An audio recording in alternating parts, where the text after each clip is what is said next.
Hello and welcome back to Dark Souls. I thought long and hard about what game to play next, but after 500 milliliters of Crumbacker Dark and a glass of Jameson, I decided that thinking was too hard, and I may as well just play Dark Souls again, so here we are. This time on the remastered version.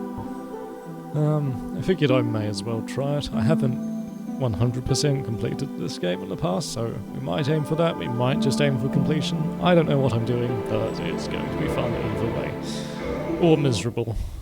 Miserable is also very likely. In the age of ancients, the world was unformed, shrouded by fog. A land of grey crags, arch trees, and everlasting dragons.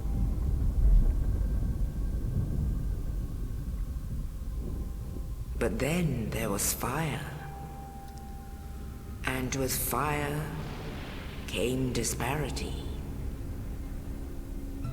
Heat and cold, life and death, and of course, light and dark.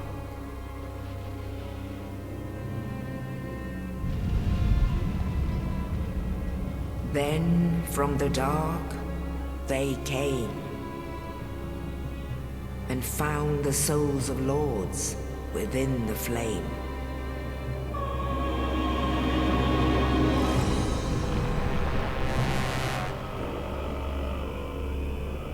Nito, the first of the dead.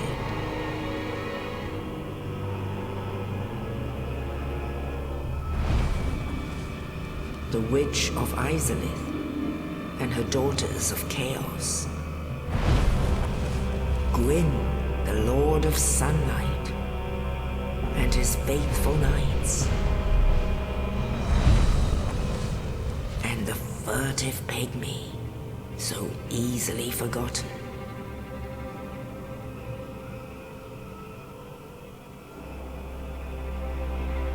With the strength of lords, they challenged the dragons.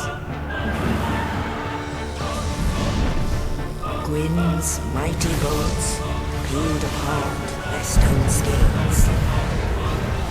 The witches weaved great firestorms. Nito unleashed a miasma of death and disease. Seath the Scaleless betrayed his own, and the dragons were no more.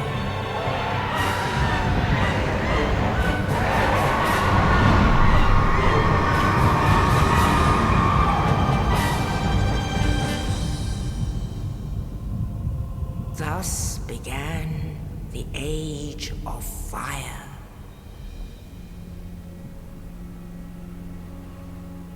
But soon the flames will fade, and only dark will remain.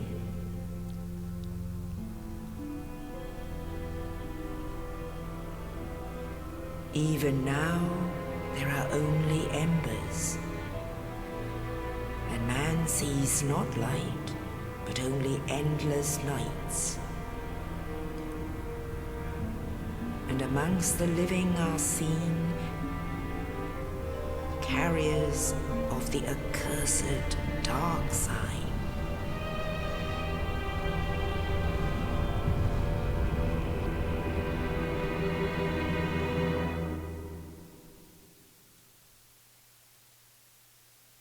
I don't know if it's just me, but that cinematic does look better in this version.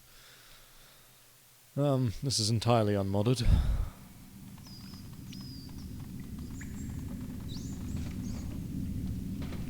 Yes, indeed. The dark sign brands the undead.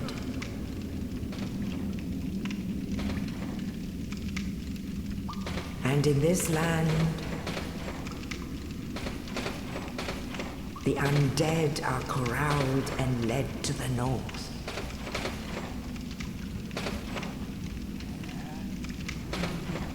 where they are locked away to await the end of the world.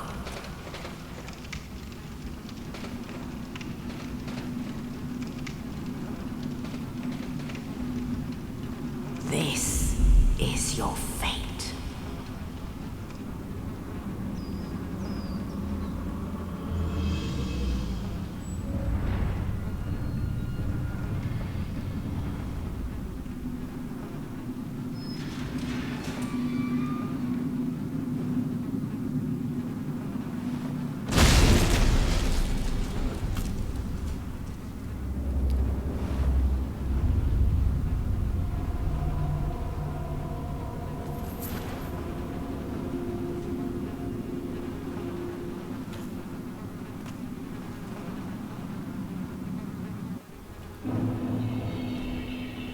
Yeah, so this time around we're playing a cleric.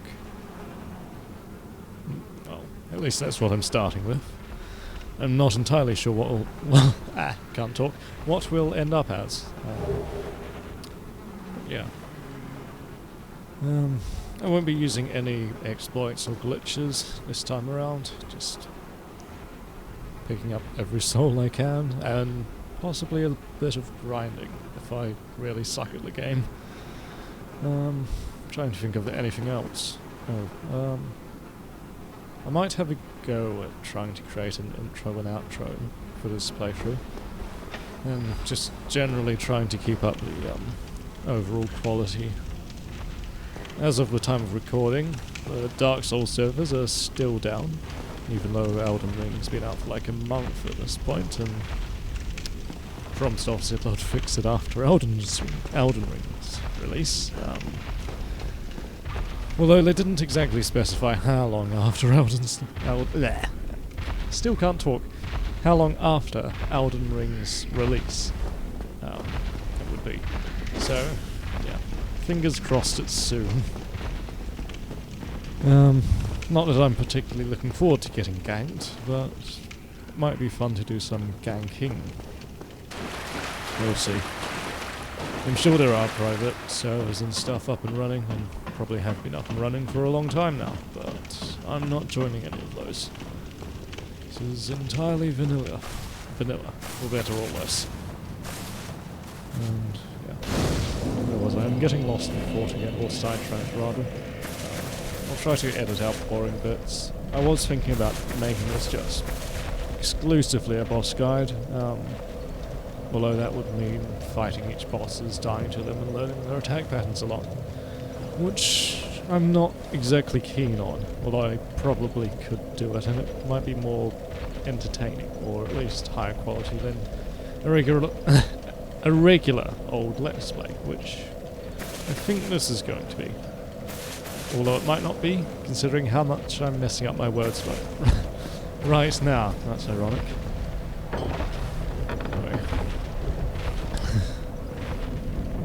See if I can give you a look at the pit demon this time. Not really.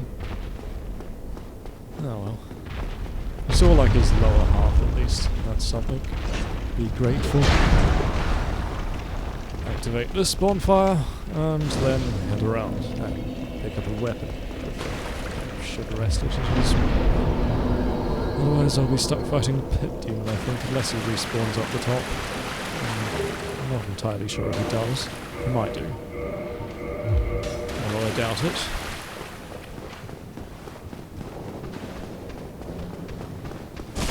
Two damage. Oh, good thing I picked up a mace.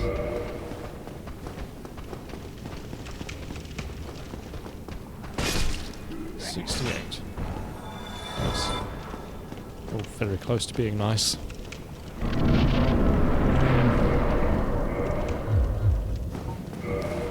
I guess I get the, what's-you-may-call it later. Whatever clerics use instead of staves. I've also got to think of a name for this Let's Play. It might just be Dark Souls Cleric, because that's generic and very boring.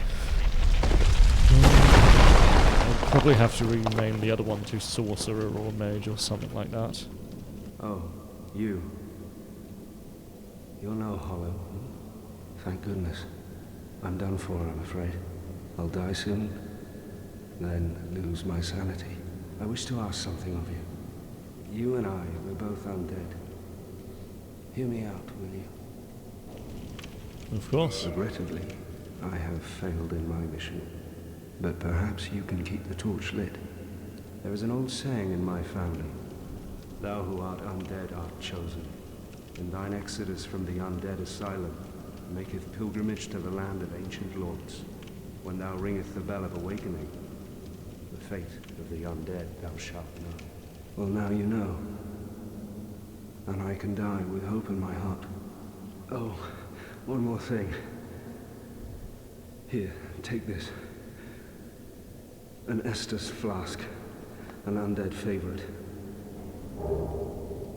Oh, and this. Now I must bid farewell. I would hate to harm you after death.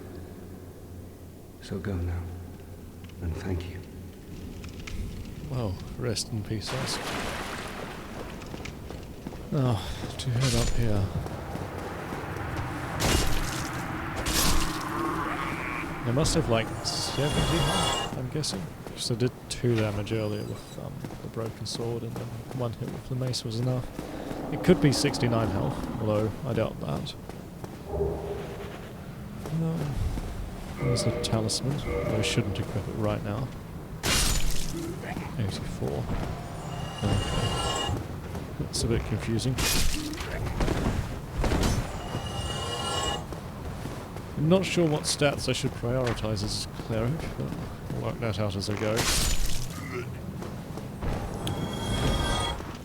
fight this guy now. See if I can bait an attack so I can get a backstab off. Well, I wasn't able to actually perform one, but no matter. That's locked until later. So, pit demon time. Already.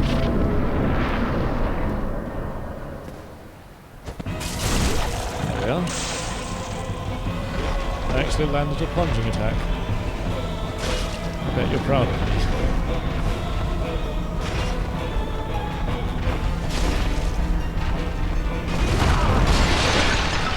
I messed that up.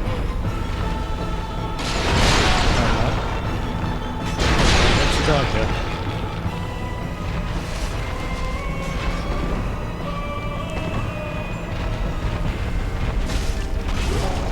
Yeah. It's not like the mace is slow, but it does lock you into an animation for quite a while after the actual strike goes off. If you can stun enemies, I'm sure it's fine. You get that behind you. That's good. Probably get 2 attacks off. It's far enough back. And 1 chance of attack should do it. And it did. Hurrah.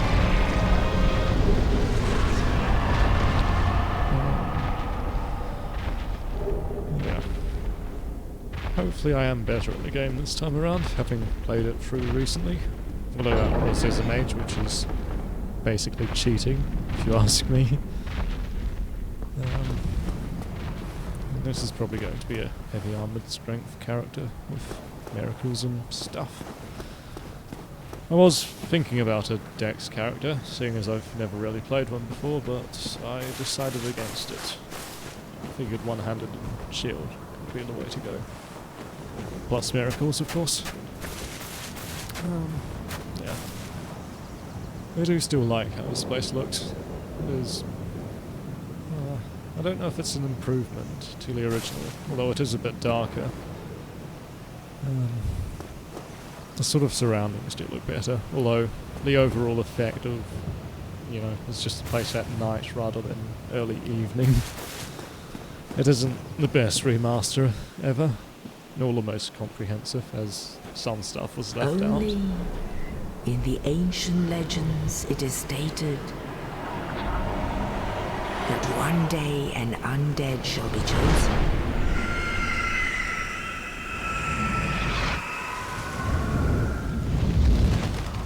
To leave the undead asylum in pilgrimage.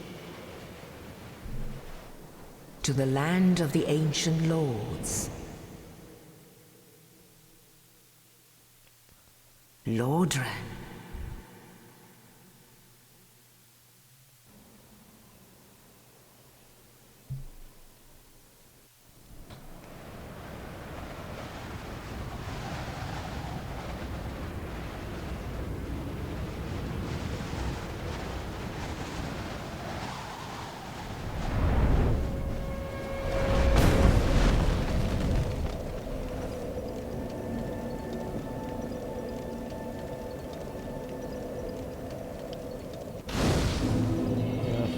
I was just thinking it is quite hard to sort of compare the two versions of the game, unless you're looking at two images side by side. And one thing that complicates it a lot more is the fact that I was using DS-Fix on the original version, which does make the game look quite a bit better and also run a lot better. So yeah, there's that. I should equip Talisman, that's what they're called. It's that one, that's what heal looks like. It does take a long time to cast, so probably not something I'm going to be using in combat. At least a whole lot. Anyway, I'll rest here. What do I want? I think at the start probably just Vitality more than anything else. I think I get a few points. That's nice, and that takes me up to 659 from 540. Not bad. The overall level should be a lot lower. Probably ending the game around 60 or something, I would guess. So I do need to be a bit more careful, especially since I need more stats this time around. Or more spread out stats. I don't think I'll get any individual stat up to 50. Yeah. We may also be playing through the game twice because, to get the final miracle, you need to defeat Lord Gwyn and offer his soul to Solir, or at least his covenant, or the covenant that he's a part of. I'm not entirely sure how that works. I think it is the covenant he's a part of, not his covenant. If that makes any sense whatsoever. So yeah, for now I will end it here and say thanks for watching, and yeah, apologise if I wasn't able to work out how to make an outro or intro to this, but either way I hope you enjoyed, and I'll see you in the next episode.